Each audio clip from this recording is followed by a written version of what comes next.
തസ്തികകളിൽ കരാർ നിയമനമാക്കാനുള്ള വിവാദ ഉത്തരവ് തിരുത്തി ധനവകുപ്പ്. ആവശ്യമെങ്കിൽ മാത്രം തസ്തിക സൃഷ്ടിക്കാനാണ് പുതിയ നിർദ്ദേശം. ഇതിനുള്ള സാധ്യത പരിശോധിച്ച് ഭരണവകുപ്പ് റിപ്പോർട്ട് നൽകണം. തിരുത്തിയ ഉത്തരവിന്റെ പകർപ്പ് റിപ്പോർട്ടറിന് ലഭിച്ചു. അതേസമയം നിർദ്ദേശം മാറിയെങ്കിലും റാങ്ക് പട്ടികയിൽ നിന്നും നിയമനം നടത്തുമെന്ന കാര്യത്തിൽ വ്യക്തതയില്ലാത്തതിനാൽ ഉദ്യോഗാർത്ഥികൾ ആശങ്കയിലാണ്.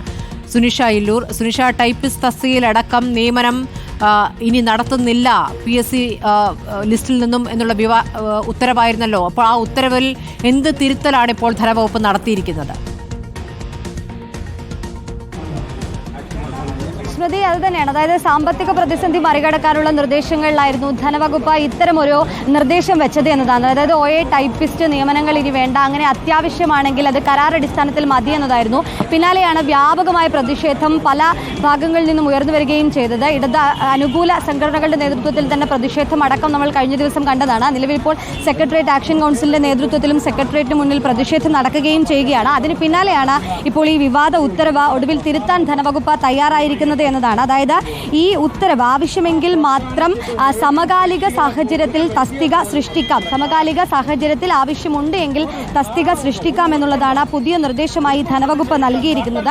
ഇതിനുള്ള സാധ്യത ഭരണവകുപ്പ് പരിശോധിക്കണമെന്നൊരു നിർദ്ദേശം കൂടി, പരിശോധിച്ച് റിപ്പോർട്ട് നൽകണമെന്നൊരു നിർദ്ദേശം കൂടി നിലവിൽ ഇപ്പോൾ ധനവകുപ്പ് നൽകുകയും ചെയ്തിട്ടുണ്ട്. ഒപ്പം തന്നെ അനിവാര്യമായ തസ്തികകളുടെ എണ്ണം വകുപ്പ് മേധാവികൾ കണക്കാക്കണമെന്നത് കൂടി ധനവകുപ്പിന്റെ പുതുക്കിയ ഉത്തരവിൽ പറയുകയും ചെയ്യുന്നു. പക്ഷേ ഇത്തരമൊരു സമകാലികമായ ഈ തസ്തിക സൃഷ്ടിക്കുകയാണെങ്കിൽ പോലും OA ടൈപ്പിസ്റ്റ് തസ്തികകളിൽ ഇപ്പോഴും റാങ്ക് ലിസ്റ്റിൽ ഉൾപ്പെട്ടിട്ടുള്ളവരുണ്ട്. ഇനി 3-4 മാസമൊക്കെയാണ് ഈ റാങ്ക് ലിസ്റ്റിന്റെ കാലാവധി തീരാൻ ബാക്കിയുള്ളത്.